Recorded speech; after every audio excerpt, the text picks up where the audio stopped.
Film released under copy sell license. We won't sue you for copyright. No warranties express or implied given, non-exhaustively including merchantability, fitness for a particular purpose, and non-infringement. The film is intended to be watched uninterrupted. Pausing permits more in-depth exploration of overlaid graphics. Shh. SilencedCities.com. Finding Alex. This film reveals missing child fraud at National Center for Missing and Exploited Children, also known as NCMEC, beginning by telling the Howard story, which appears to be a confirmed case of missing child fraud. I'm begging for my life here, and now they won't let me travel. This is how I became an international fugitive wanted by the FBI and Interpol. I full custody of my son because his mother kidnapped him and hit him twice. Very interesting story. He's now posting to TikTok claiming he's innocent. What an insane story. This may be the wildest story on all of TikTok. How does a father with full custody end up getting charged with international kidnapping by the person who actually kidnapped the child? Kidnapping our federal jurisdiction if there's a component of it that crosses state lines. She moved to like a completely different state.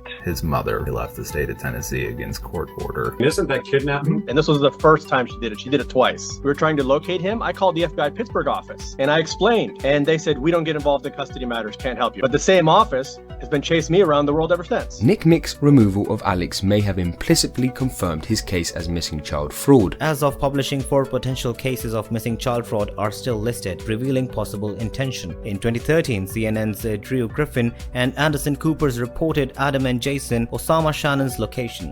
What did you find when you went to Cairo in search of these boys? We actually found the boys themselves. As of published, NCMEC's attacks on 9/11 systems worldwide continue unabated based on American government-sponsored disinformation. NCMEC realized a nearly 9 times decrease in tip processing in the Howard case from 2017's estimate. The goal, cutting what can be a 30-day turnaround for a tip down to 1 day. Taking from October 2021 until July 2022 to remove Alex Oberlander Howard from their database. Possibly related to the nearly $1 million divestment in missing child case management, despite nearly doubling their net assets while increasing annual governmental funding by $8 million since 2017.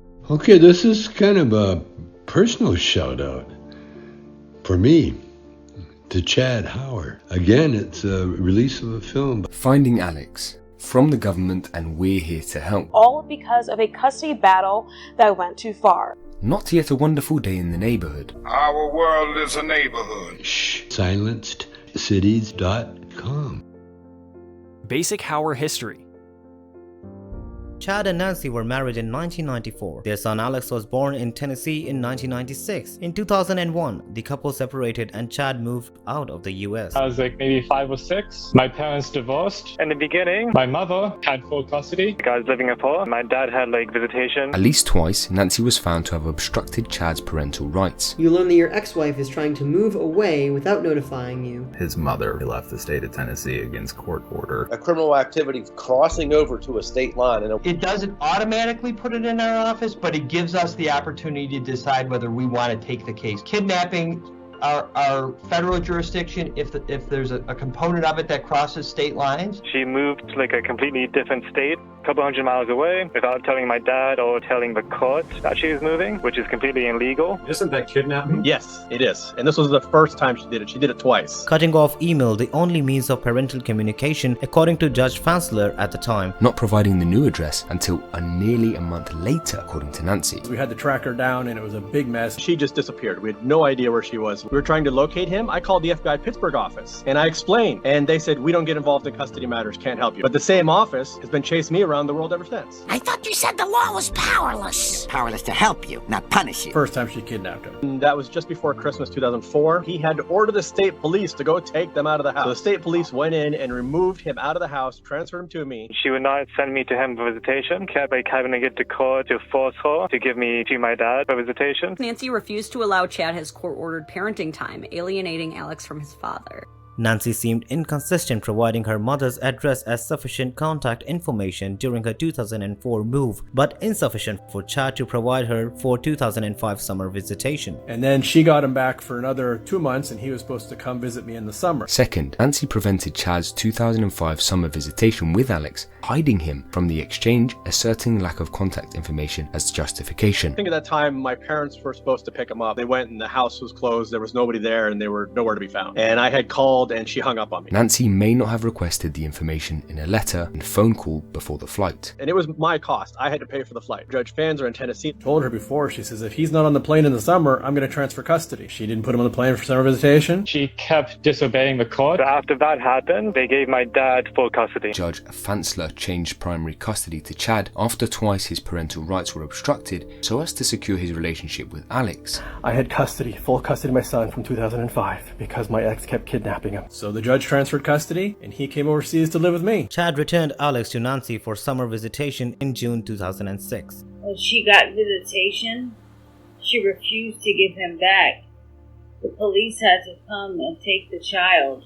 When he was in Pennsylvania for 3 months, summer visitation, at the end of the summer, my ex didn't want to send him back. When Howard visited his mother in Erie, Howard's mom didn't want to send him back to his dad. The judge in Pennsylvania ordered her to put him on the plane, had to have police involved. Had to order 2 police officers to physically remove me from my mother and put me on a plane back to my dad. And that's where the whole kidnapping thing began. Judge White ordered Alex's return to Chad outside the US. If anyone removed Alex, it was Judge White. At Nancy's request on Chad's expense, White found jurisdiction. White ordered Alex returned for hearings. He did not attend, though Chad's attorney did. White changed custody to Nancy. The interlocutory order has been held unappealable. Other appeals were found untimely or even frivolous, justifying sanctions. It's ridiculous. He says, I have 13 years and I've been ignoring this. No, we've been fighting this all the time. When we tried to appeal, he said my appeal was frivolous and ordered further sanctions on me. Judgment needs to be final. There needs to be a final and conclusive determination regarding every fact. Interlocutory order, which are unappealable in the state of Pennsylvania. In international child abductions, there is never such an urgent response. Now, those hearings were set at the end of 2006, and it is now April of 2008. So that lapse in time is very bizarre to me. I feel like if there was going to be a bench warrant issued based on the fact that Chad failed to appear and failed to bring Alex, that's something that really should have been done sooner. Since November 6, 2006. So if he was missing and kidnapped, why'd they take 3 years to get bothered about it? Supposedly, Chad kidnapped his son in 2006. Charges weren't brought against him until 2009. I think kidnapping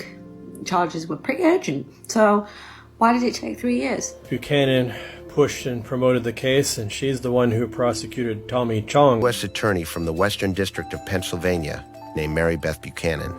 Chad's persecution by Mary Beth Buchanan. Mary Beth, my old buddy.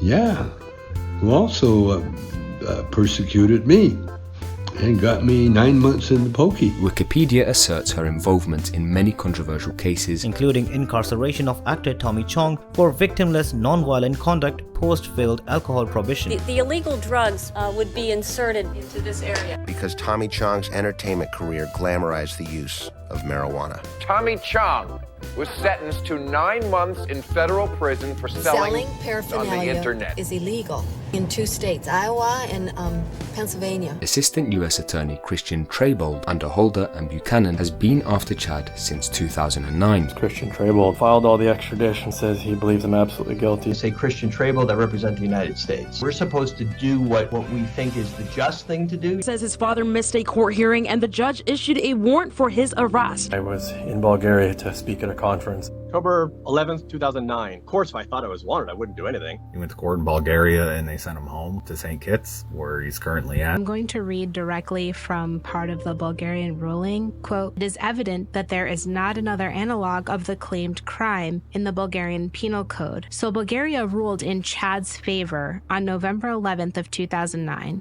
Bulgaria did see the facts, and so did St. Kitts. Basically, after I came back from Bulgaria, within a few weeks, I passed a kidney stone and was in the hospital. And I got sicker and sicker. While Chad was in prison, attempts were made to bring Alex back to the United States. The embassy, the U.S. Embassy in Barbados, were the ones who sent someone here to try and kidnap my son in 2009. And attempted to kidnap Alex, who was 13 at the time. The Boston U.S. Embassy wanted to take me away against my will. Threatened to cut off the burglar bars of the apartment and take my son without even going through the court system here, and they were going to take him out of the country illegally. They got caught. They told him, if you don't leave the country in 24 hours, you will be officially and diplomatically expelled, and it'll be an incident. Dude, go watch interview. My son talks about it. I tried to kidnap him. Several attempts to remove him from his father and from St. Kitts. They try and take me back to the States without telling the St. Kitts government. They're using U.S. court orders in St. Kitts, which have no jurisdiction here. And St. Kitts, we enforced that my dad had full custody. So the FBI could not take me from St. Kitts.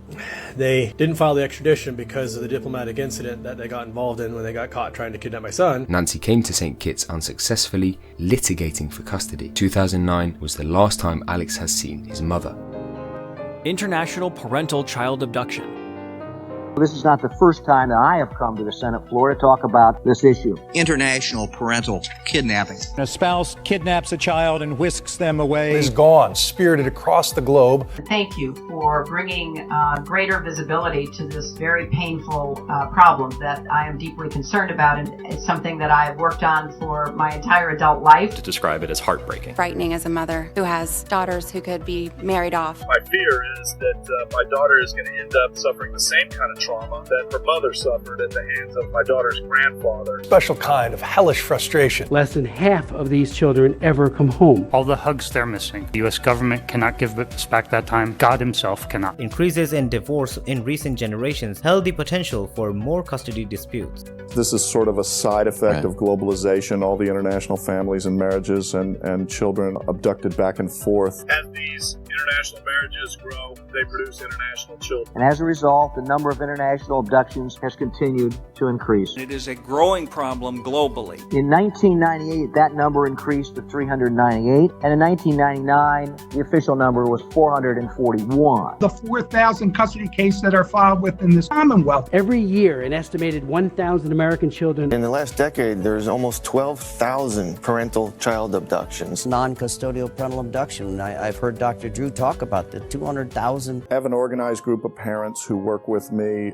We all work with our legislators, with our senators, with our congressmen. I wake up every morning and I don't know what more I can do that I didn't do yesterday to bring my daughter back. You've done an extraordinary effort to try to bring your child back. Mr. Braden, I think I've seen you more here than my family by far, and I just appreciate. I met with former presidents, every single living Secretary of State, virtually every single senator in office today. I spent 100 days here in Washington, D.C. last year in 2007. I've spent 800 days of my life in these buildings. Many of these parents have chosen, maybe as a bit of therapy, to give back and help prevent these things from happening to other people. By 2018, despite around 1,000 annual international parental abductions, there had only been 53 prosecutions. Now we're going to get to that father who confessed to kidnapping his son. Hernandez moved to Cleveland, Ohio. His son begged the judge not to take his dad away. Growing up without my mother was painful at times. Taking him from me now is just doing the same thing all over again to me. Sally Plink,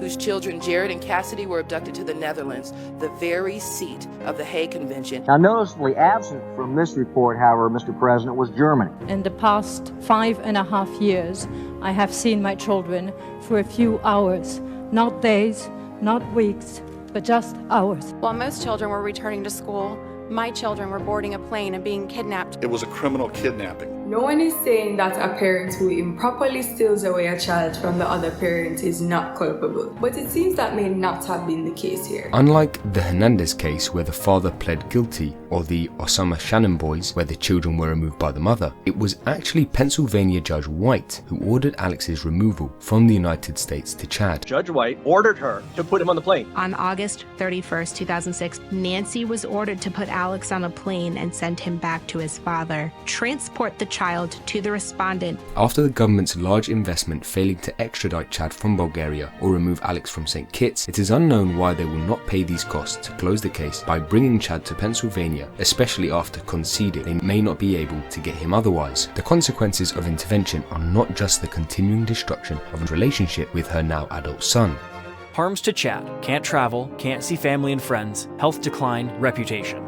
My dad, he can't travel at all because he's an international kidnapper, as they're saying anyway. To this day, be allowed to leave St. Kitts again. Trapped in a small country, since 2009, unable to leave. You're traveling all over the world, you're giving speeches. Chad had a lucrative career with Microsoft. Employment dependent on travel ceased due to risk of future extradition attempts. I am supposed to be a computer programmer, the founder of the Indie Project, founder of Cosmos, a C# open source managed operating system, creator of X#. I used to have a high-level position at Microsoft. It wasn't some entry-level position. I had a territory of 85 countries. It was a senior position at Microsoft, and all my other peers at Microsoft now are basically, at the highest levels, and I would have been too. Lost my career, finances, health, well, fingers anyways, they're mostly non-functional. I can't type.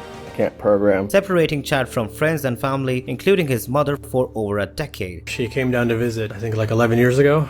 My mom's blind. She's now in a hospital bed, and she generally doesn't leave the hospital bed. I am Chad Hauer's mother and Alex's grandmother. I'd like to be able to see them. I'd like to be able to spend time with them. I would like for Chad to be able to meet and see his brothers and sisters and meet their spouses and their children that they've never met. I think my dad should be able to see his dying mom. He hopes this can be cleared very soon before it's too late. Mary Beth Buchanan apparently hurt Chad pretty bad. For many years, Chad has suffered kidney stones. Then I also got sick and I have been unable to get health treatment. For the last 10 years or so, I've been suffering an extreme pain and a risk of death several times. And if you look at the video showing some of the kidney stones I've passed, one which was more than a quarter inch in each direction and passing hundreds of kidney stones a month. There's days that I can barely talk, or there's days I can't talk at all and you won't see my TikTok, or days like yesterday where I look normal because I'm able to med myself up enough. We've had to stop a couple of times because of your condition and urinating blood,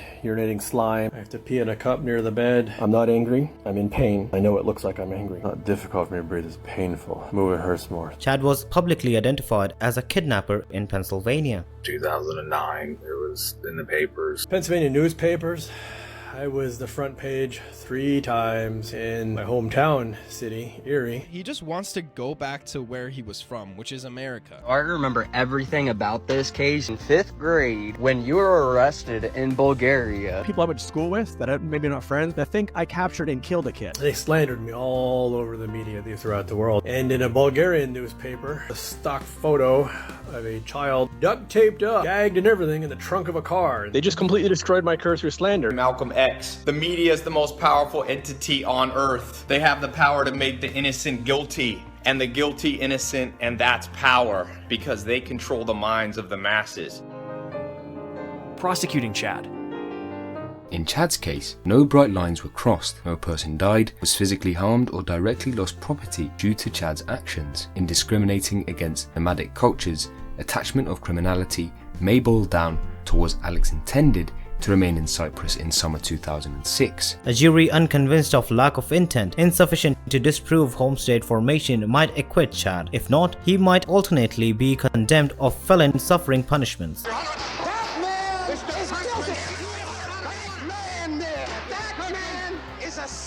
This film is so far unconvinced of Christian Trebold's confidence of Chad's guilt as certain. Exculpatory evidence that casts doubt on the credibility of prosecution.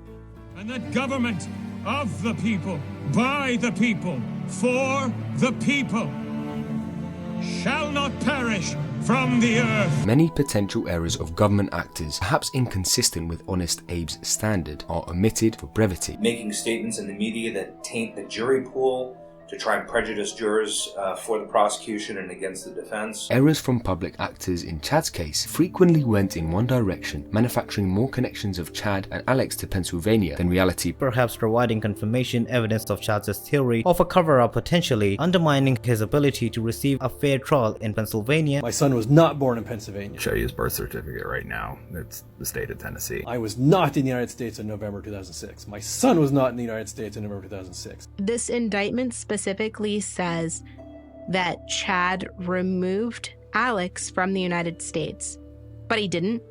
Chad wasn't in the country. They said that I kidnapped him, which is amazing because the judge is the one that put him on the plane. Even the FBI agent says I haven't been in the US since June 2006. How can I kidnap somebody November 6, 2006? Judge White wrongly stated the amount of time Alex had been hidden from Chad in 2004 in Pennsylvania, in contravention of the Tennessee order, shortening it to a third of the actual time. I am not from Titusville. They also in all the press releases say I'm a Titusville man. I've never lived in Titusville or even the county it's in my life. Never even spent a night there. Titusville is where my ex-wife moved. The media, I will leave the court when I do my job as poorly as you do yours. Pennsylvania is the one who got the international warrant. Federal government wasn't involved until then. Contest the validity of that order, that the issuing court lacked jurisdiction. Jurisdiction is whether the board is competent to hear the decision before it. Interventions dependent on the Pennsylvania custody order could be improper if modification was wrong. Pennsylvania provided full faith and credit to the 2005 Tennessee order that extended jurisdiction until Alex turned 18. A competing custody order may undermine certainty of Chad's guilt under IPCA. First, the mens rea elements requiring intent to obstruct parental rights. And second, the affirmative defense that at the time of supposed kidnapping in fall 2006, Chad Court acted within the provisions of a valid court order. Of Title 18, United States Code Section 1204. A parent accused under the Act may assert defenses, such as that the defendant was granted custody or visitation. The judge explicitly stated that Tennessee courts would retain jurisdiction over the child until he was 18. The Tennessee order continued to exist as implied by DOJ in 2022. And Tennessee proceedings in 2012. In fact, they assessed child support till he was 18. We have court hearings as late as when he was 16. If Chad chose to ignore the arguably continuing Tennessee order and comply solely with Pennsylvania courts and send Alex back to Pennsylvania while the state says custody modification was still in effect, he risked being forced to pay expensive litigation costs halfway across the world and losing Alex's relationship with his siblings outside the United States for the remainder of his childhood. Is there a sibling relationship between the child and any other siblings, brothers or sisters?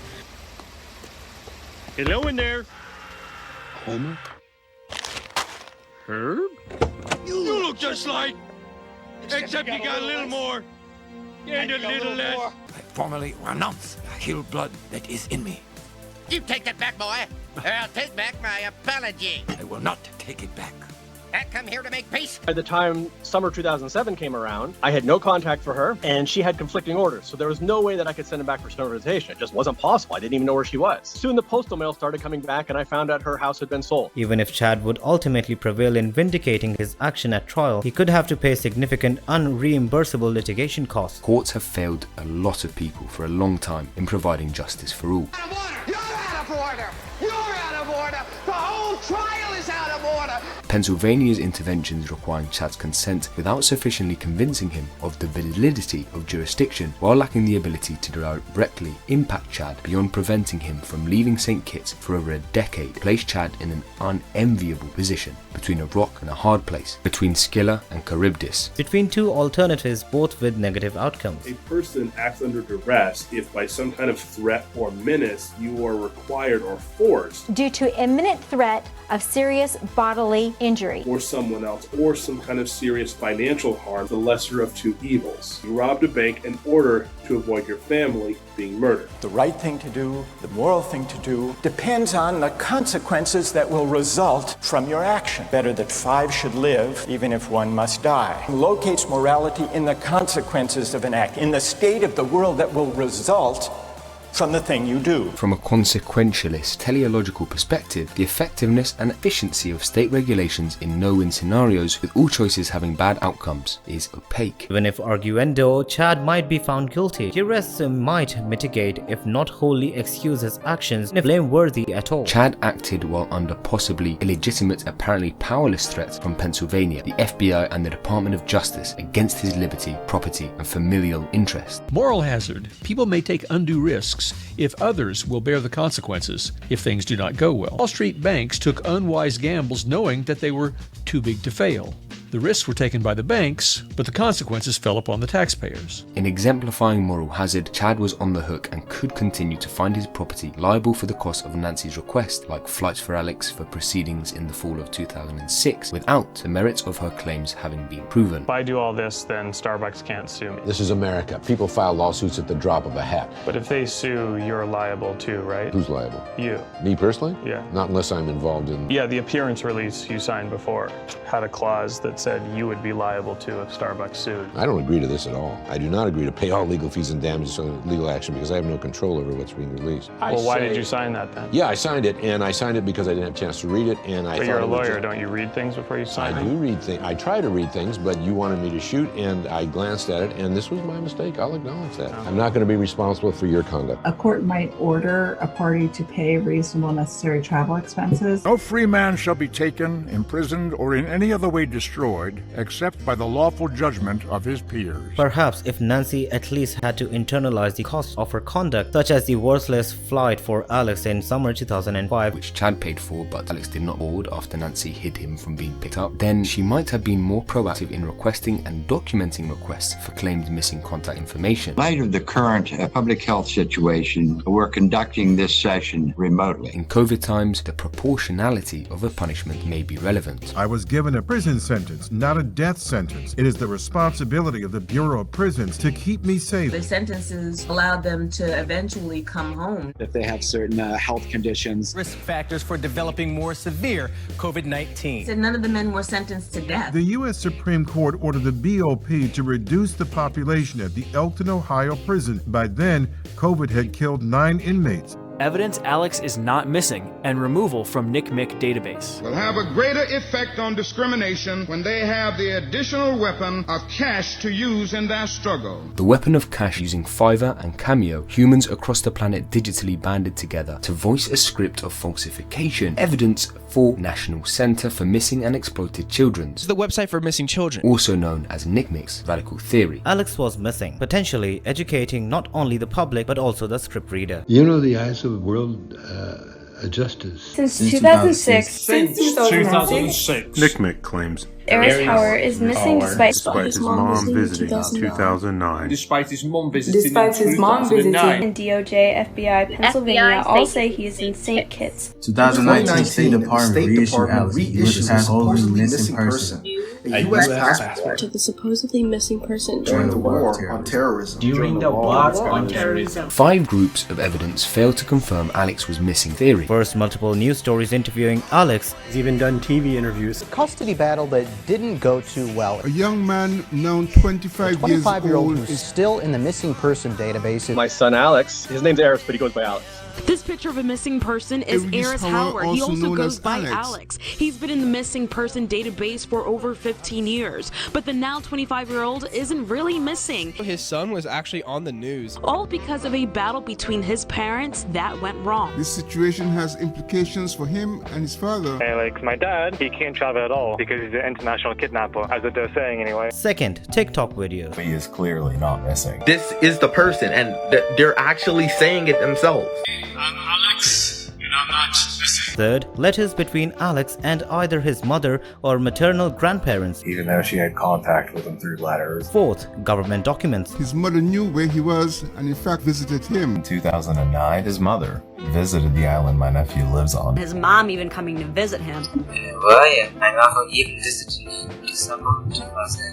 They had a court hearing right away, and they granted her visitation. They said as long as she's here in the Caribbean, she can have him every other day from, I think it was like 9 to 5. Fifth, Alex's mum Nancy visited St. Kitts in 2009 and was sufficiently able to locate her son for a court to secure visitation. Harms of missing child fraud, or Vivek Ramaswamy and Alex.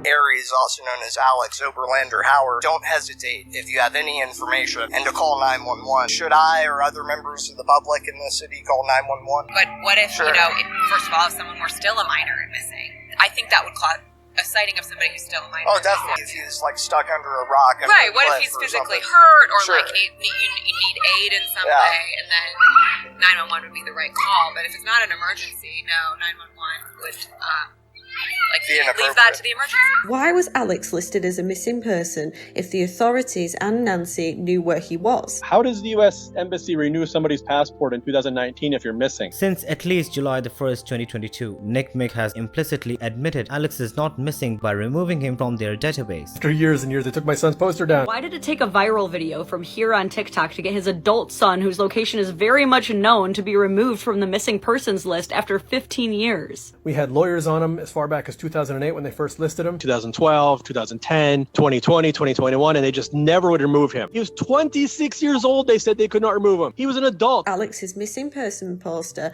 on the National Center for Missing and Exploited Children's website, but this was removed following a viral video. He did TV interviews, didn't get removed. You know what got removed? A TikTok with over 1 million views. Within hours, poof, he was gone. From 740 followers on TikTok to 40,000 followers in 1 week. And I did a stitch against one of their TikToks where they were saying it's National Missing Children Day. Post a poster of someone who's missing. So I posted my son and I said, but he's not missing. You're all lying. The first task is to share a missing poster. Okay, here's what I'm sharing. It's my son. So Nick Mick blocked me. And I had a TikTok that reached 1 million views in 24 hours, and I had another one that reached 4.1 million views. And within hours, his poster disappeared off their website. The National Center for Missing and Exploited Children removed Alex's webpage by July the 1st, 2022, or 7-1, the reverse of 17, a symbol of the QAnon culture. Nick Mick agents asserted to Chad's attorneys they would not stop maligning his son as missing until a court ordered them, while the cynical radicals at Nick Mick ceased purveying American government-sponsored disinformation against the Howards is unknown. I know nothing, I see nothing, I say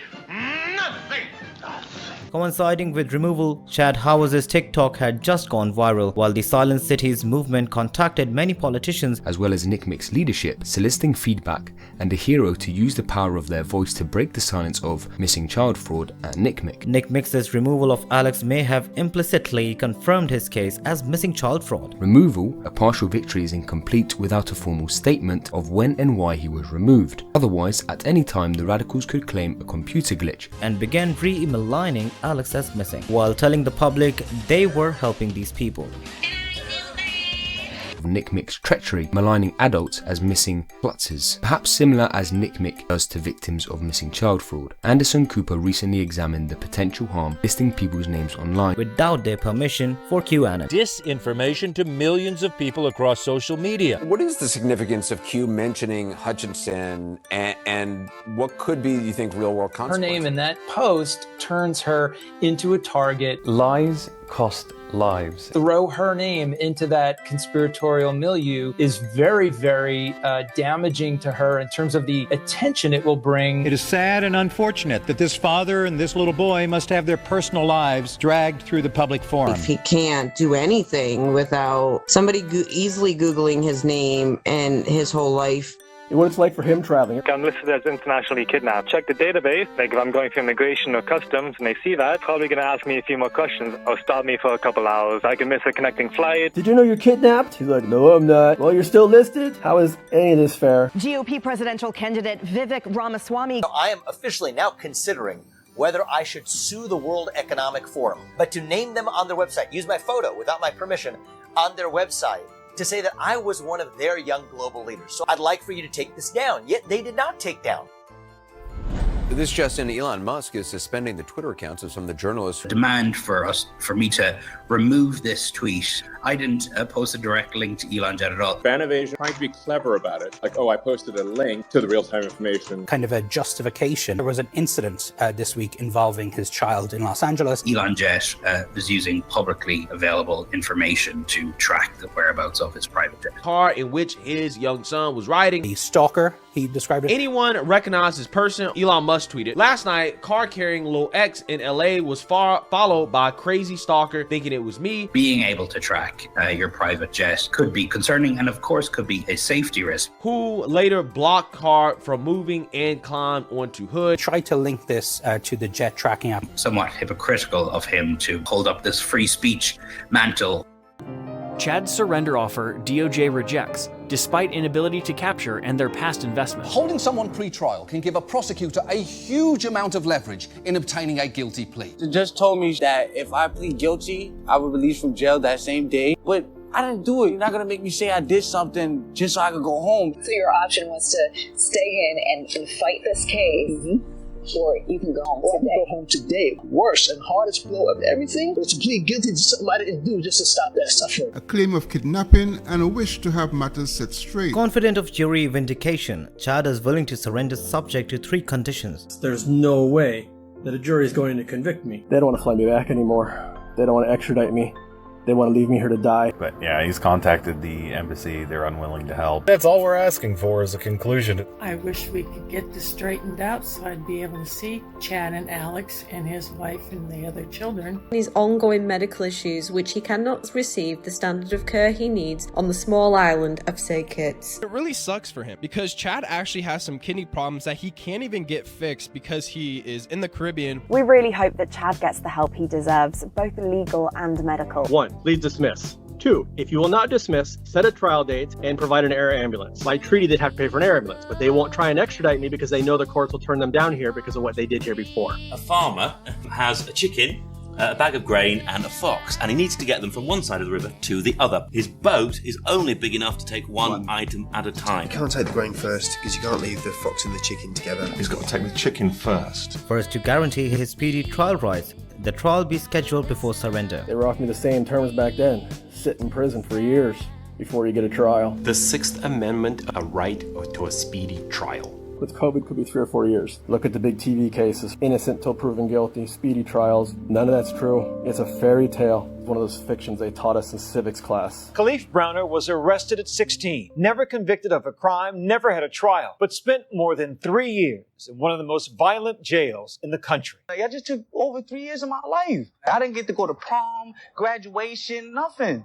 Those are the main years. I'm never going to get those years back.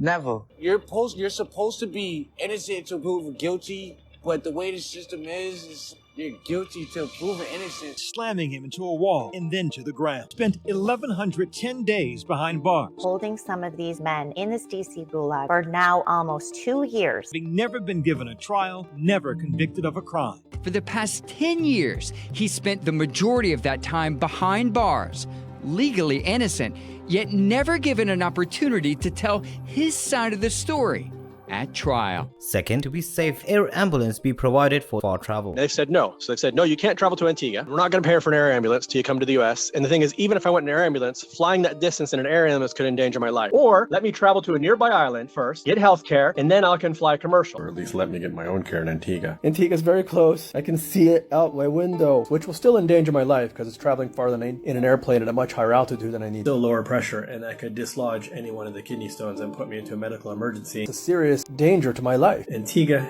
is 60 miles, and I can probably even do that without an air ambulance. I cannot fly commercial, but for that distance, we can charter a plane. Miami is something like 1,300, and Pennsylvania is like 2,000. They're telling me to get to the embassy and then they'll extradite me, but I can't get there. Which is in Barbados, several hundred miles away. I have to go through about 6 or 7, I don't know how many countries. The medical report says it. It says he needs to go to the closest hospital, not 2,500 kilometers in an air ambulance. He needs to go 100 kilometers. That traveling a longer distance would in itself endanger my life. If Chad leaves St. Kitts without sorting things out, he may face a long dangerous detention in Antigua or Barbados, exacerbated by his health state. Can't even get to an American embassy. You would be detained, and then you would have to wait extradition, which would take anywhere from months to years. I would be stuck into a Barbadian prison, which are not exactly good medically. Probably doesn't have. Let's say I get to Antigua. It's a repeat of Bulgaria. Sitting for months in an Antiguan prison in this condition, which was built 200 and some years ago, is like 4 times capacity, full of COVID, tuberculosis, and all kinds of other. I won't make it out of there. In detention, their health can suffer. Overcrowded cells breed infectious diseases such as TB and hepatitis. Google, and you Google Antigua prisons. That's not a good Google. Up to 100 prisoners are to be released from Her Majesty's prison in Antigua, and was built to accommodate up to 150 persons, now houses 399. The only prison in Barbados until 3 years ago, when prisoners rioted, took over, and burnt it down. What did Rikers do to your son? It destroyed him. Here's what they're offering. They're offering that I pay for a medical ambulance to fly back to the United States. They won't pay to take me from here, and I can't afford a medical ambulance to fly all the way back to the United States, but I can afford one to fly to a neighboring country. I don't have the money that it would take to get to Pennsylvania or even Florida. Minimum, it's tens of thousands of dollars. I have not lived in the United States in over 20 years. What's he supposed to do? Come back to the United States, go on house arrest where he doesn't have a home? What about my kids that are still here? My wife. My wife's not a U.S. citizen. They're not going to give her a visa. So I'm supposed to leave my kids and my wife for 3 to 4 years and live on the street with an ankle monitor. And I left my family.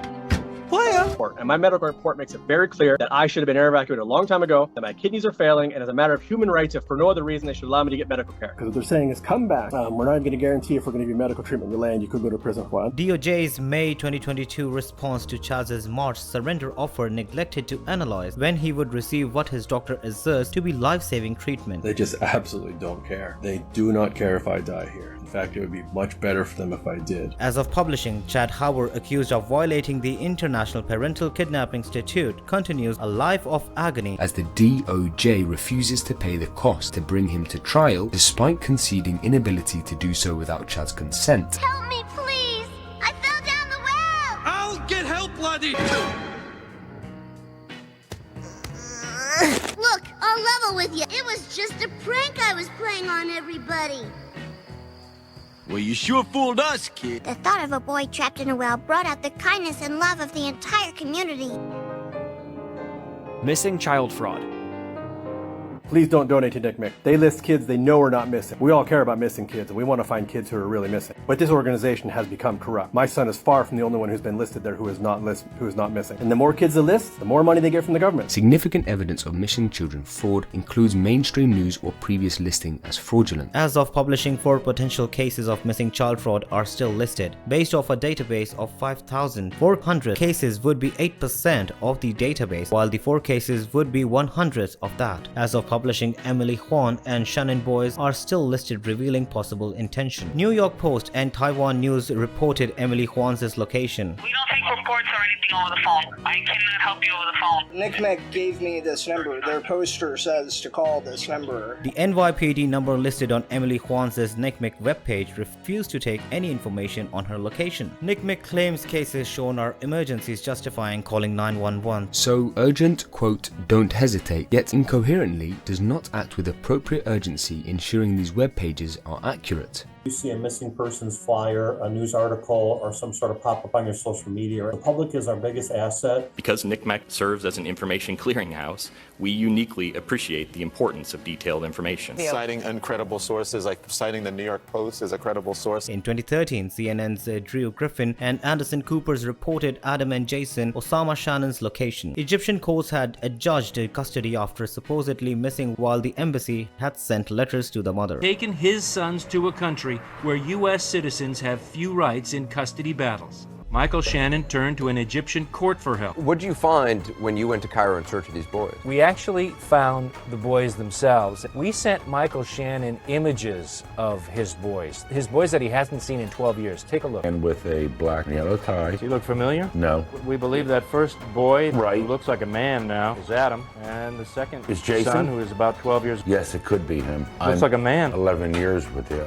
image of a 5-year-old in my mind. It's incredible that he wasn't even able to recognize his own sons. The embassy writes letters to the family, and the family simply refuses them. NCMEC provided 2 different definitions of missing in emails to others. Ernie Allen's 2009 congressional testimony as CEO of NCMEC conceded children in international parental kidnappings whose whereabouts are known to parents were not included in the federal definition of missing, still not included today. For years, NCMEC has focused on the problem of international child abduction. Don't play lawyer ball, son. By federal law, the term missing child means any individual less than 18 years of age whose whereabouts are unknown to the individual's parents. The parody organization NCMEC.eu asserted there to be over 400 missing child fraud cases at NCMEC, citing Ernie Allen's statements of 1/3 of 1,200 abduction cases not reported to the FBI's NCIC database. Abduction and access cases is about 1,285 children. 10 years earlier, then U.S. Senator Devine noted American courts to potentially help retain child kidnapped and brought to the United States to be as high as 10% of cases, depending on how he constructed kidnapped, perhaps including cases of asylum. Each year, the United States sends an estimated 90% of children of kidnapped children back to foreign countries. NCMEC radicals' ongoing attack on 911 systems worldwide. Parody Facebook page had the same name, cover photo, and profile photo as the Parma Police Department's official page. Landed him in handcuffs. And didn't have the official blue checkmark verifying it. A pedophile reform event promising that anyone who made it through the stations would be removed from the sex offender registry and accepted as an honorary police officer. Abortion bans for teens. Spoof slogan, "We know crime," quickly began to go viral. 11 people, I think, called the police to report that the page existed, prompting 11 phone calls to the department's non-emergency number. The city continues to insist to this day that 10 of those calls wasted precious dispatch time. People called the non-emergency line to inform them of the page existence, that somehow meant that I disrupted public services. I was arrested because I made the page. Ohio Revised Code Section 2909.04b, a felony statute prohibiting the knowing, quote, use of any computer to disrupt, interrupt, or impair the functions of any police operation. Lieutenant Kevin Riley with the Parma Police Department Our concern right now is public safety. There's a fine line. We think these individuals and this particular website has crossed over the line. Novak deleted the page after just 12 hours, but a month later was arrested. Threw him in jail for 4 days. And they raided my house. My image was blasted all over the news. After a trial, a local jury acquitted him of any wrongdoing. They say, though, that the risk of confusion, the risk of distracting the police. Outreach to NCMEC's leadership attempted to put them on notice of missing child fraud and their attacks on 911 systems worldwide, potentially exposing any they dupe to criminal penalties. It is unknown why NCMEC is telling the public to call 911 over the seemingly now moot custody of adults in Egypt and Taiwan, which apparently is a province of China according to FBI Tips web forum. Out there trying to rendition them or cause an incident. The social justice general, like Jack Bauer, but without the badge, physical prowess, or enhanced interrogation techniques, we tortured some folks, continues the battle against missing child fraud, attempting to take down NCMEC radicals' ongoing attacks on 911 systems worldwide by reporting suspected missing child fraud on Parma's non-emergency line. Following takes place between 1 p.m. and 2 p.m. We're not going to tell the NCMEC that they can't tell people to call 911 if they have information about somebody that's missing. But the people aren't missing according to the mainstream news. I can cite the articles. Okay, well, we would go and think that over with the mainstream media. They asserted they defer to NCMEC over mainstream media when information conflicts. Novak was jailed for 4 days and deprived of his property for a year and a half. If any place in Ohio might bring these super predators of government funds at NCMEC to heel, it might be Parma. Hopefully, they let loose if appropriate. We'll get right on it, Mysterion. Thank you. Thank you for all your help. Why she would tie up the emergency line over an argument. Police say she spent some time here this weekend at the Baker County Jail. They say she was booked on charges of misusing 911. 911. Have you ever read The Boy Who Cried Wolf? Ma'am, there's no violence or nothing. I glanced at it. Boy Cries Wolf has a few laughs. I forget how it ends. I've spoken at national 911 conferences. We hate it when you call us when there's a cat in the tree. It's a waste of time when your toilet's plugged up. In at least 2 of those cases, April admitted to calling 911 when no actual incident occurred. Wolf! Wolf! Wolf! I guess you were arrested for abusing the 911 system? Olivia!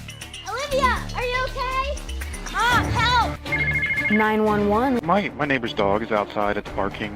You have reached Columbus 911. All operators are busy. 911, what's your emergency? My neighbor's playing really loud music. Stay on the line, I have to get you over to our non-emergency. Let me get you over to our non-emergency line. Oh my God, what took so long to answer? As you just saw, a few calls to 911 that are for non-emergencies can deprive persons with true emergencies of the precious seconds they may need for impedes help for those who urgently need assistance. We don't want people calling 911 and clogging up the emergency line. We know our emergency system can get flooded, and it's hard to route calls. The purpose of 911, get out to dispatch people who need help immediately. Arawak, formerly Columbus, Ohio City Council President Pro Tem Liz Brown's heroic voice helped defuse NCMEC's attacks, instructing viewers to not report emergencies when good reason to suspect there to be none. As foreign courts adjudged Alex's and the previously listed cases custody since supposedly missing, no evidence of emergency in any of these cases is known. 911 if it's an emergency, the non-emergency line if it's not.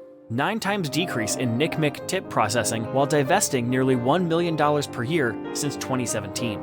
When we began in 1984, President Reagan helped launch the National Center for Missing and Exploited Children, that the safety and protection of our children is a top priority on the national agenda. The center's history is one of public-private partnership. Assist parents and citizens groups in locating and safely returning missing children. Of the estimated 1.8 million children missing from their homes each year. NCMEC's cyber tip line received more than 8 million reports of child exploitation. But by working together, pooling our resources and building on our strengths, we can accomplish great things. And they can use these opportunities in a most efficient and productive way to protect our children and keep them safe. Pay for promotion, shipping, distribution.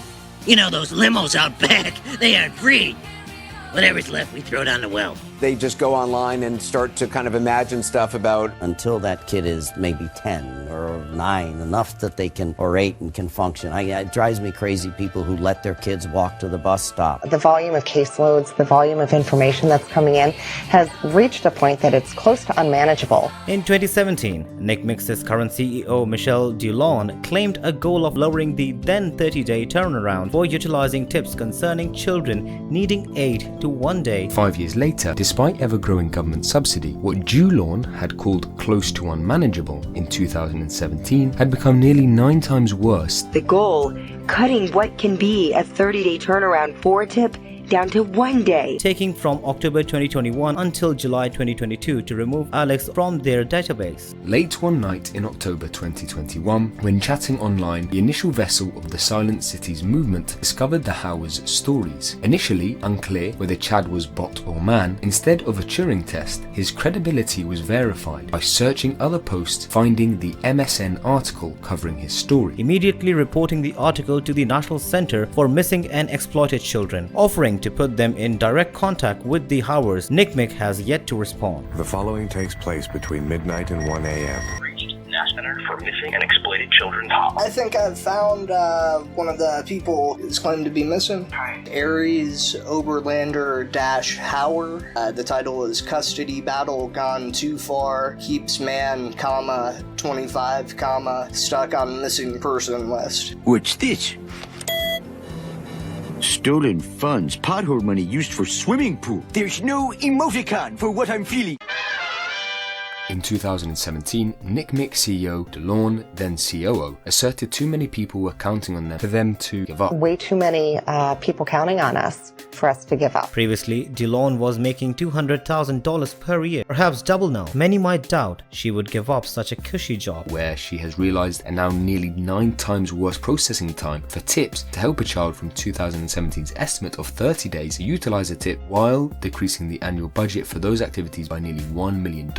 In 2021, NCMEC spent $13.7 million on missing child case management, or over $37,000 per day, decreasing from $14.6 million in 2018. NCMEC receives over $40 million per year using government coercion because they lack sufficient support in the community. NCMEC's employees may deal with some heavy sad stories, some of their work may be important, there could be some good people there. The movement donated 3 shown images to NCMEC for missing child fraud cases if they insist on listing them, so to cease their American government-sponsored disinformation against these adults. From under $30 million to over $60 million, NCMEC's net assets more than doubled between 2018 and 2021, receiving more annual government funding, increasing by nearly $8 million from $33 million to $41 million. Its annual change in assets was between $5.8 million and $9.7 million, which as proportion of government funding ranged between 28% in 2018 to as low as 16% in 2019. NCMEC's increase in government funding as a percent of the total increase in assets ranged from a low of 23% in 2021 to a high of 52% in 2020. While government funding accounted for at least $5 million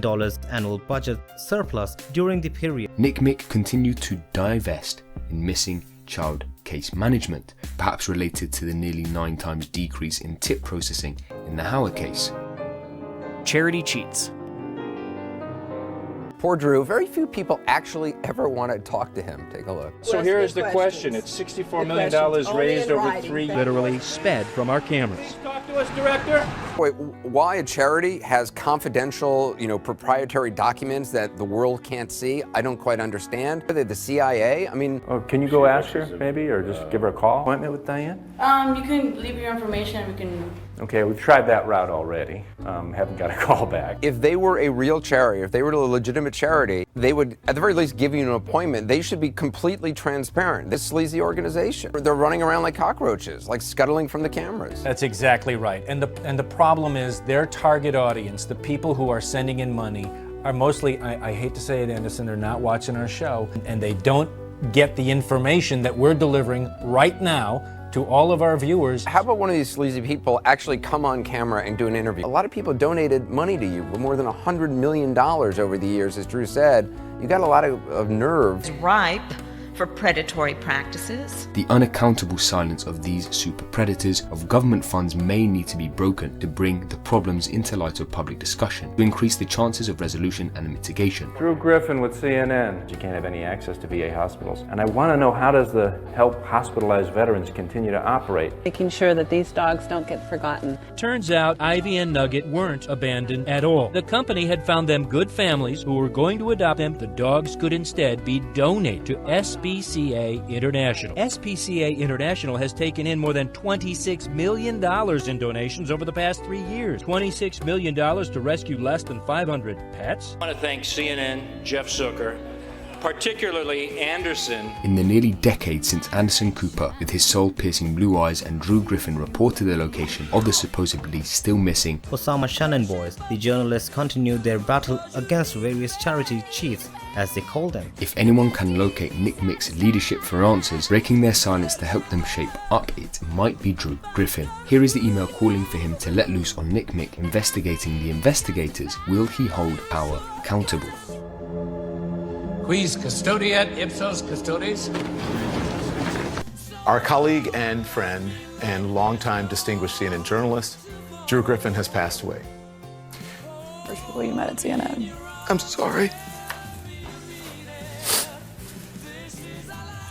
Drew was such a gifted storyteller. How these actions claim to be taken in Alex's best interest to secure Nancy's parental rights is Orwellian. Examining the actual consequences on our branch of the timeline of the Tree of Possibility. Alex did not have a relationship with his mother for the remainder of his childhood thanks to governmental help. 9 most terrifying words in the English language are, I'm from the government and I'm here to help. They say that the road to hell is paved with good intentions. No matter how well intentioned that interference may be, the results are invariably disastrous. Their interventions were unlikely positive or anywhere near the best outcome. They haven't seen each other since 2009. Absent Pennsylvania's intervention, Nancy would likely have continued to enjoy at least summer visitations with Alex, perhaps more. Why Chad did not take an unnecessary risk of sending Alex back to Pennsylvania for the remainder of his childhood is now explored. I could have used the IPCA and filed criminal charges right away because my son was being illegally held in a foreign country. However, the first thing a judge would say in that foreign country is we're not going to return that child, because if the parent ever wants to come back and visit that child, they will be prosecuted and go to jail. Overcriminalization.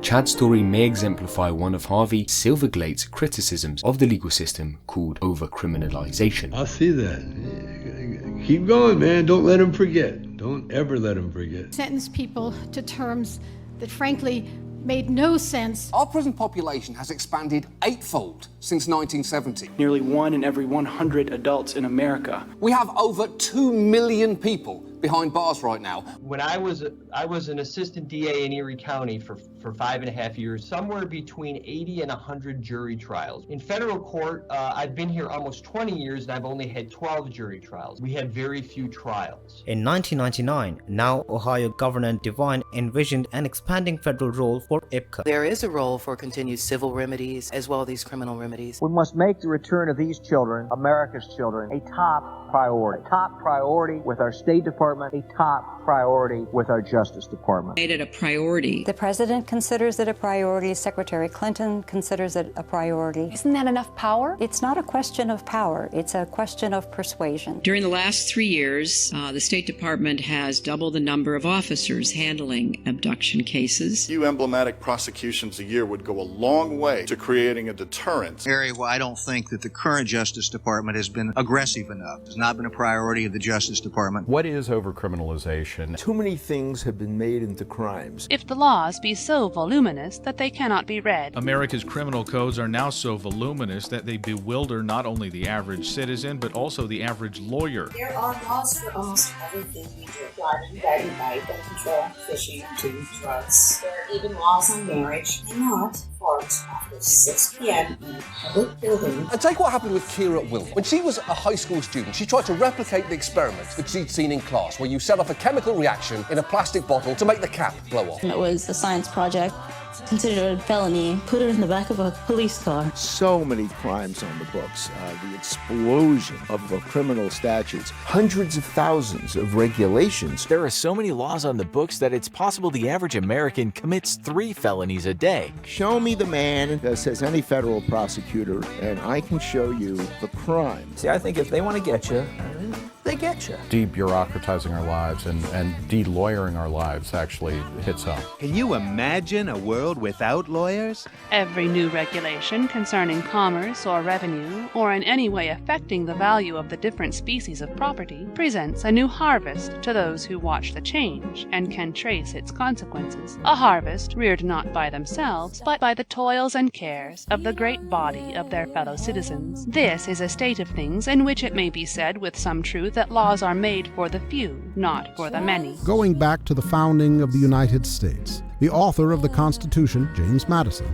in the anonymously published Federalist Papers, number 62, criticized voluminous, mutable, and vague laws as tools not of the many, but for the benefit of the few. The FBI spent so much money on this case, but they don't want to quit, so they're still pressuring us and still listing me as internationally kidnapped. The legal bills and other costs, not just to the parties but also the public, are likely noteworthy and may have been better deployed perhaps building a school or park or done something more positive. Alex and his parents did not seem to benefit from Pennsylvania's intervention. Maybe at least the lawyers did. The only people that have won here are lawyers, bureaucrats. Lawyers in Bulgaria, lawyers in Tennessee, lawyers in Pennsylvania, 4 different countries now in 2 different states. How much money are you guys going to waste on this? How about the millions of dollars you've wasted of taxpayer money? Because we're the government and we have all this money and this power. Opportunity cost value a person could have received but passed up in pursuit of another option, to do something else with your time, like working at a job or reading a book. You can't think of a more ridiculous diversion of manpower than to bust Tommy Chong.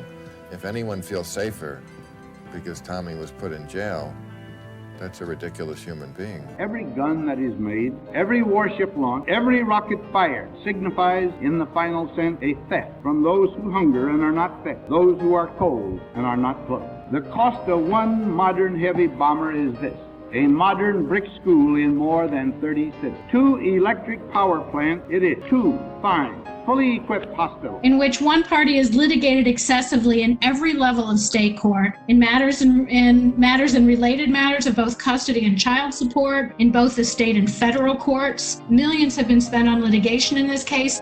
American government-sponsored disinformation. Just this ball rolling that more and more people get in on it and believe that they're part of some sort of investigation that amounts to nothing and is all based on just complete BS. Everyone is entitled to their own opinion, but they're not entitled to their own facts. Trying to give the campaign a talking point to push back on Trump. Madam Secretary, Russians helped him win in 2016. The air of illegitimacy. Voted to overrule Roe or Casey. Illegitimate!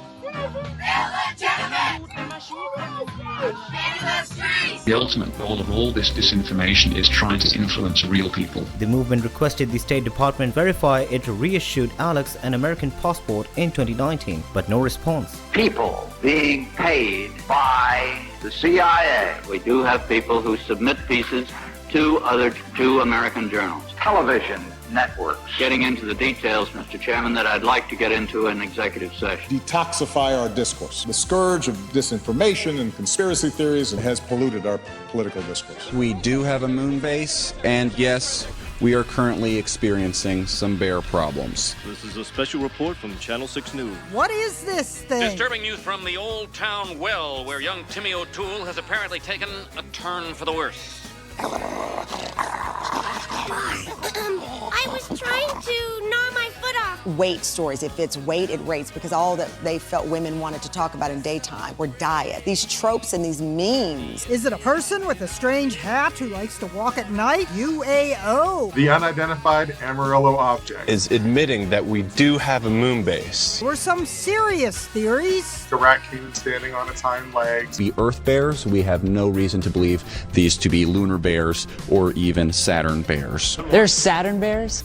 We wouldn't happen to be invading Iran today, would we? If it bleeds, it leads. You got me. I went too far. This ridiculous smear piece, Bellingcat, is funded by the U.S. government's regime change arm called the NED, that a chemical weapons attack on the opposition-held town of Kanshikun was likely a false flag. MIT professor debunks media and white helmets. Effectively is a U.S. government-sponsored attack on a few anti-war, anti-imperialist journalists to sort out fiction from fact and combat misinformation. The US government may have funded a smear on American journalists like Jimmy Dore via Bellingcat over claimed misinformation. Thus, if this whole story turns out to be Russian disinformation, the State Department might have prevented it by simple verification. Removal of Alex from NCMEC's database makes it less likely than ever missing child fraud is Russian disinformation or fake news tricking, local and global mainstream news with at least constructive notice of the children's location from mainstream news articles reported to them. National Center for Missing and Exploited Children, by treacherously maligning adults as missing who they tell the public they are helping, may unfortunately lack a conscience. NCMEC's refusal to respond and explain their actions, if there is a good explanation, lacks empathy to persons forced to fund their operations. The two elements of Madam Secretary Clinton's construct, super predators, appear met.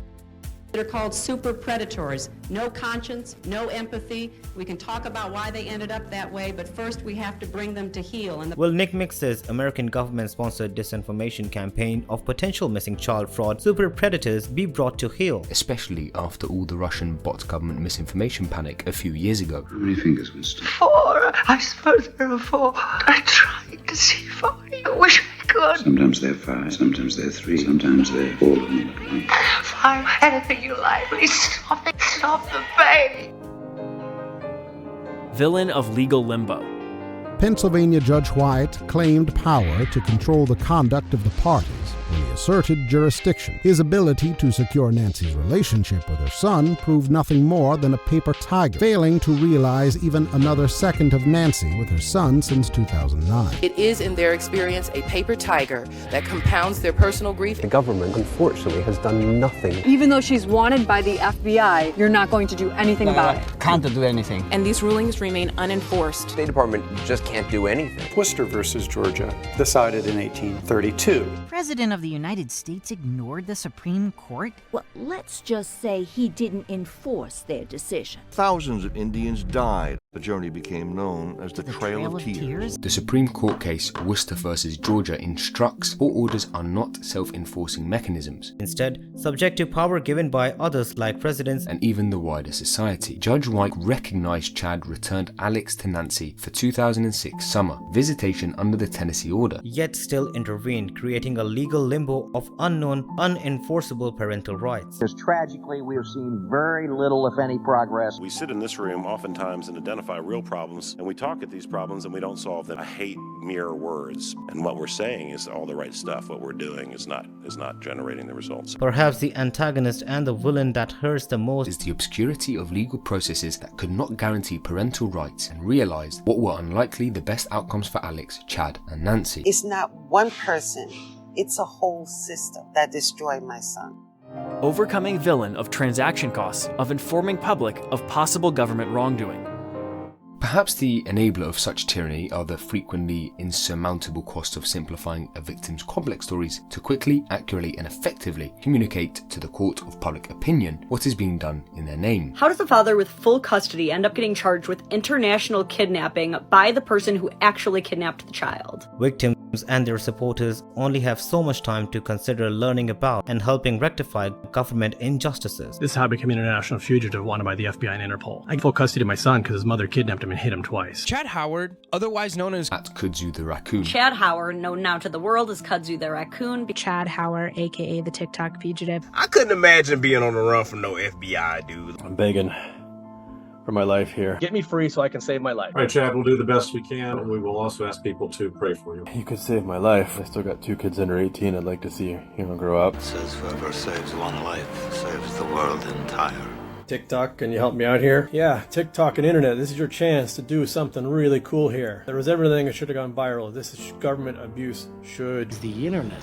The internet is a communications tool used the world over where people can come together. TikTok's terms of service. By audio settings, that means it has access to your microphone. So all your apps and all your file names, keystroke patterns. Do you think they did that? They created TikTok just on purpose to have all that? 100%. Because typing is very painful for me, and it's very difficult, and my hands shake so bad. Well, TikTok allows me to do videos and even video replies. TikTok became something other than a dancing app because I was trying on Facebook for years. On TikTok, I could just pick up the phone and start filming. Being chairbound, his boring sad existence meshes well with interacting with the public online. At least on his good days. I don't mind at all. I'm stuck in this chair from pain. Don't really have much else to do, so I enjoy the interaction. 5,694 days. Yeah, pretty much 16 years. He's now posting to TikTok claiming he's innocent. And I guarantee you, you have never, ever seen a case like this. Amassing nearly 80,000 followers on TikTok, Chad Hauer has been sharing his story. Why don't you just turn yourself in? They will hold me in prison for 2 or 3 years awaiting a trial, and they'll dismiss it before it reaches trial. You would be very much forgiven for thinking this is the plot of the latest Hollywood film, but this is very much real life as Chad fights tirelessly to clear his name. It straight up sounds like an episode of Days of Our Lives.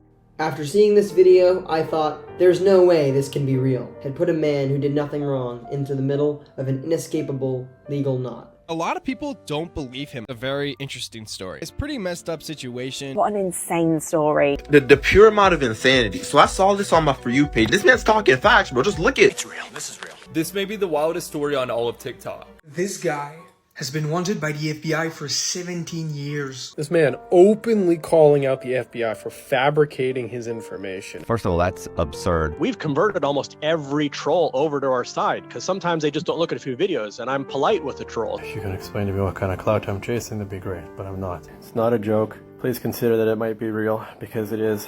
Real man there hiding behind a clown's face. I'm trying to just use the internet.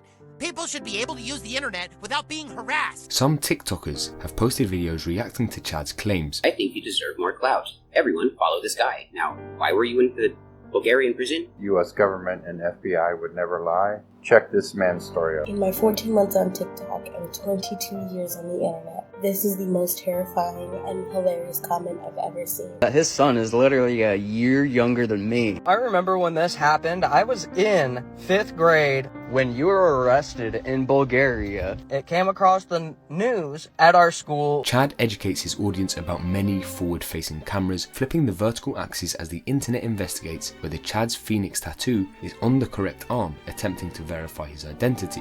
What's this about the tattoo being on the wrong arm? Front-facing cameras reverse everything. That's my left arm, but the camera's gonna reverse it, just like it reverses text. But here's the problem. I went to school with the DA, and I didn't like him then, and my opinion certainly hasn't changed. If I'm mistaken, then I'll admit it. Christian Traybold, who's the DA after me, is actually from Rochester. I have no idea what's going on. Chad's statements may not always be the most accurate, eloquent, and efficient, but these are not made to a court and done usually in a lot of pain begging for his life. Trying to maximize interactions when he can work, his Jekyll and Hyde-like appearance and energy levels reveal his non-static torment. Clearly they believe they've got the leverage on you as your condition wears against you. At some point you're going to crumble and give up. Not quite. No, they want me to pass away. Because if they arrest me, they have to admit to their mistakes. They've totally destroyed my health because they're not allowing me to get health care. And now they won't let me travel, refusing to arrest me because they don't want to pay for it. They don't want to allow me to get it, and they don't want to pay for it. Either way. In fact, they want me to die. Normally, this would not happen to normal people, right? Why do you think it's happening to you? And that mix-up has become a cover-up. Did you want to see me broken? Bowed head and lowered eyes, shoulders falling down like teardrops, weakened by my soulful cries. Oh, the FBI had shown up at my mom's house and threatened to drag my mom out of her wheelchair. And that's not even the only person they've intimidated. They intimidated one of my lawyers in Tennessee. They called my Tennessee lawyer, and I don't know what they said to him. Listen, in my whole legal career, at that time he had been a lawyer for like 10 or 15 years. He was fairly prominent. I've never had the FBI call and scare me, and I considered even dropping your case. And I know of at least one media contact they told, don't cover this story. It wouldn't look good for you. I've had people offer to interview me in the past, and the FBI calls them up. We're not telling you can't do it. We're just saying it wouldn't look good. It wouldn't be very good for your career if you went through with this interview. And then they dropped me. Were you surprised at how many people have been so drawn to your case? His crew assembled of people along the way who discovered his story and could not sit back as Chad continued to be destroyed. I always knew the support would be there because I know all the facts are on my side. It was just a matter of getting to the right people. We'll spread some awareness, hopefully can get this situation dealt with, because honestly, it's so insane. She found Ayers Hauer's case and she knew she had to reach out. I'm one of his helpers. Comment on his videos, share. And the cool thing is if you go over and answer some comments, even with simple things like see his pin videos and things like that, it's going to boost that video even more. You've got a number of followers as well. You've got dedicated fans, not only dedicated to hearing your story, but also dedicated to giving you some sort of justice. She found Ayers Hauer's case and she knew she had to reach out. Some minions promote his social media posts, help answer audience questions, Submit story ideas to journalists. So much to it. Crooked Pennsylvania attorneys and crazy problems in other countries and health issues. I have recorded Chad Howard's entire life story of being arrested by Interpol and wanted by the FBI for a crime that he says never happened. Of my podcast series called Fugitive State by me, Chris Grondin, an amateur, non-professional journalist. Hey dude, hope you're doing, well, as good as you can with your situation. I've been following your account for a while and would honestly love to make a documentary or something about you. While others have offered to make movies or use their musical talent to sing about Chad's plight. Dude, seriously, you can't do that. Go home. I was doing this first. Nuh-uh. Yeah, you heard of the coon, and now you're being a copycat. Is that your name? What started as a singular, confirmed case of missing child fraud has spiraled into a movement to save Chad's life. The whole story is so unbelievable, and that's part of the reason I have trouble getting media attention. There's not some conspiracy here. There's no tinfoil hats here. Not a conspiracy, not. Well, the point of posting on TikTok is that hopefully we can get some sort of media coverage about his case. It's in fact an embarrassment to them, and that's why we have to make it public. We get the eyes of the media on this story. Our inability to resolve these cases is due to, in part at least, to our government's lack of attention. People get the news they deserve. Well, people get the news they're given. Just take someone willing to give it to them. Journalists that help expose the NCMEC fraud. I would definitely want to thank Jocelyn Person and, of course, Glenn Martin. And I'm grateful there have been many members of the press here today because that allows the American people to hear you. Thank you for bringing greater visibility to this very painful problem. And I know that if we get good national, international coverage, if we embarrass him and expose him, he will drop this like a hot potato. And at that point, watch how fast they will back down. 8% of all federal cases are dismissed outright. We're just trying to get more media coverage, and that's why they haven't dropped the case yet. They don't want to admit that they're wrong, to get it more public, because that's one thing the FBI absolutely hates. If they're making it public, hopefully they'll admit their mistake and drop all of it. She was technically lucky in that at least she had press coverage of her ridiculous arrest. Conclusion and moving forward. If NCMEC reforms in time, ceasing missing child fraud and its attack on 911 systems worldwide, the movement would like to help bring the angelic voices at Soul Asylum together one more time for a free show in Central Ohio to rehabilitate NCMEC's tarnished image from decades of waste, fraud, and abuse of government funds. We need to clean NCMEC up so we can actually find the kids who are truly missing. We need honesty and integrity. They say they are fully focused on rebuilding the trust that was shaken. And finally, Channel 6's own Krusty the Clown has gathered members of the entertainment community, who normally steer clear of fashionable causes, for a video called We're Sending Our Love Down the Well. I don't know if you know the band Soul Asylum. Yeah, definitely hear it. What's one of the songs? Runaway Train, Never Coming Back. Yeah. So that song in 1993, in the music video, there was 36 missing people in their music video. And supposedly 26 people were returned because of the music video. Hypothetically, if I can convince them to do a concert, would you introduce them? You should put on a concert. How am I going to get the bands to come?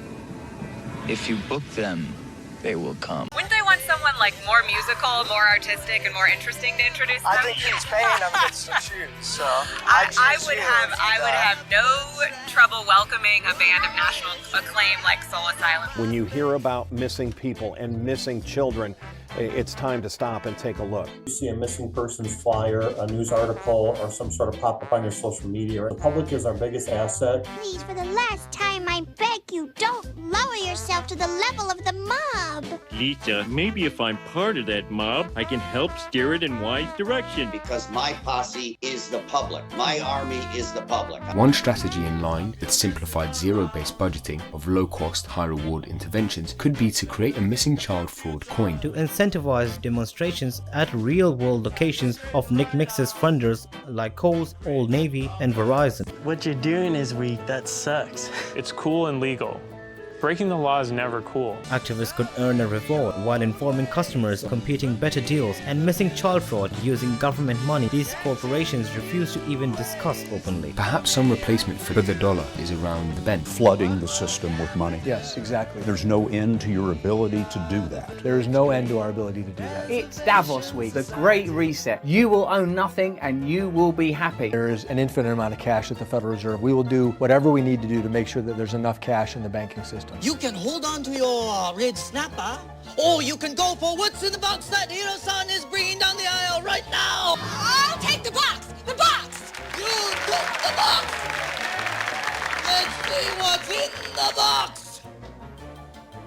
nothing! Gold standard stands for if money is supposed to be a unit of account and a reliable measure, a dependable store of value, it really shouldn't be subject to who's the chairman of the Federal Reserve. As large holders of cash like BlackRock and Chad's former boss Bill Gates seem to prefer real assets to fiat. Bill Gates has been snatching up 242,000 acres of farmland across the US, enough to make him the top private farmland owner in America. BlackRock is buying every single family house they can find, paying 20 to 50% above asking price, outbidding normal home buyers. Why are corporations, pension funds, and property investments groups buying entire neighborhoods? 1/5 of the buyers of single-family homes are now permanent capital, private equity in particular, in a bid to basically become America's landlord. NCMEC's hoarding of all these funds instead of using them to help children currently missing is especially questionable, as inflation makes this money worth less and less and less.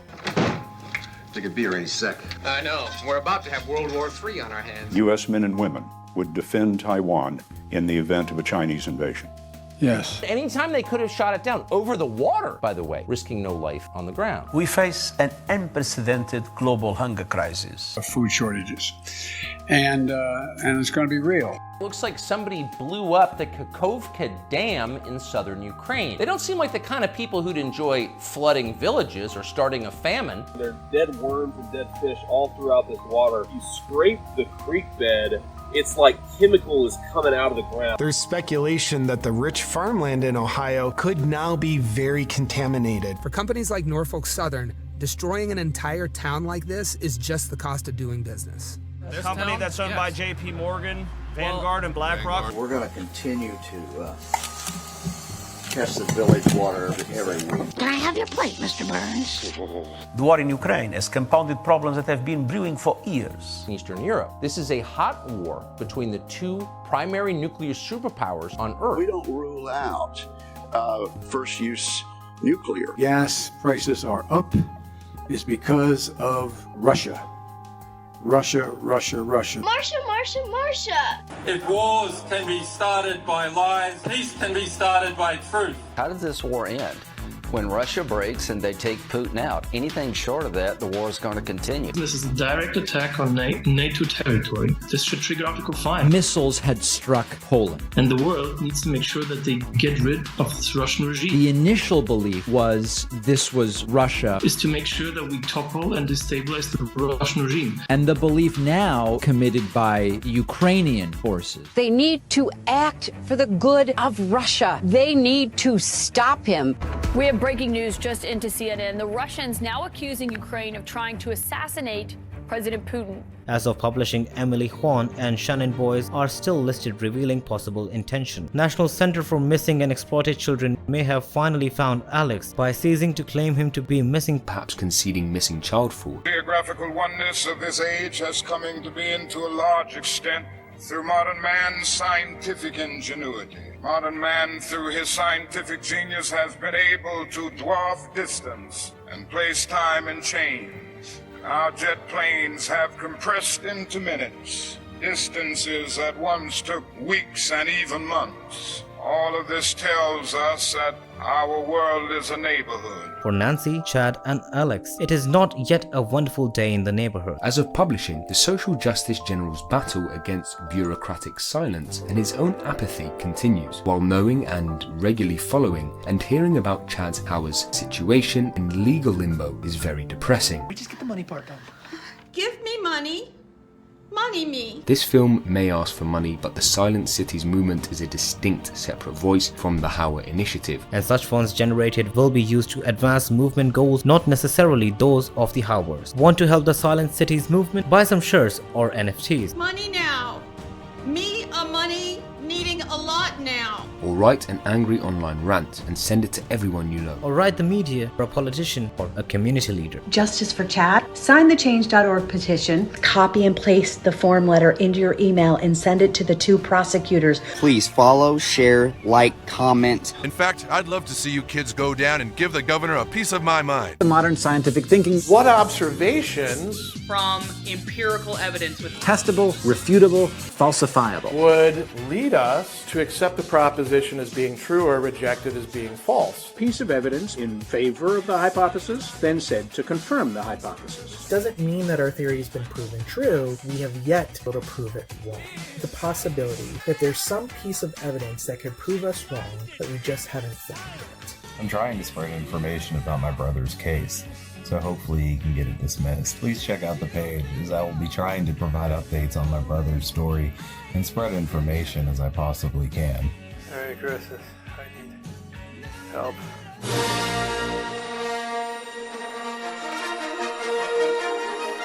Columbus Way is a Harvard Business case study that was written about a group of CEOs who collaborate with their mayor, sitting with university presidents. The Columbus Way, executive and legislative collaboration. They have differing definitions of the Columbus Way. We lack democracy. They hold these public meetings and they want input. The legislation is basically already written. If I and my council feels a different way than the mayor, I'm going to say it publicly. The mayor and I would have had that conversation before I've said it. That is the Columbus Way. Others that voted for me, lack of opportunity, injustice. The success that we've had is the Columbus Way. Now a movement. Fireworks, CEOs, members of the Columbus Crew, our soccer team, and the Columbus Blue Jackets, and what it means to be a citizen of Columbus. We teach the Columbus Way. Thousands of ambassadors trained on the Ohio State University. It's the Columbus Way. Amongst all the businesses and all the public leaders in the community. A girl from my daughter's high school was one of his victims. Epstein was hiding in plain sight. We all knew about him. We all knew what he was doing. But we had no one that was, legal aspect that would go after him. They were afraid of him. For whatever reason, they were afraid of him. Leverage, and that is the Columbus Way. The Columbus Way. I'm a good fit for the Columbus Way. Way to go, Columbus. Columbus Way. Columbus Way. Columbus Way. They asked me to introduce Cheech and Chong. I said, how much? And they said, we don't pay for introductions. So I said, then I don't need this crummy gig. What's the point? The point is they still give us a shoebox full of 20s to do this. Now say it. Dave's not. Man dies when he refuses to stand up for that which is right. Dave's not going to sell out anymore, man. And I made it my job to warn your victims. Shh. Silencedcities.com. It may well be that we will have to repent in this generation, not merely for the vitriolic words and the violent actions of the bad people, but for the appalling silence and indifference of the good people. It's the individual that's finished. Transistorized, deodorized. I probably shouldn't be telling you this, but I know I may look like a real person. Totally unnecessary as human beings. And as replaceable as piss and rot. 'Cause my conscience leaves me no other choice. I have moved to break the betrayal of my own silences. I'm a human being. God damn it. My life has value. A time comes when silence is betrayal. I'm not actually a real person. I truthed it. A man dies when he refuses to take a stand for that which is true. Weapon was justice. A man dies when he refuses to stand up for justice. Can I invite everyone who didn't believe in me and really rub their noses in it? It wouldn't be an art show without it, Peggy. In attempting to break the betrayal of its own silences, SilencedCities.com created this film to advance openness, transparency, and accountability in society. Check out the website to learn about how you can support the Silent Betrayal Statuary Garden. Interesting. What does everyone think? Real interesting. Letting the world know that we are determined to be free.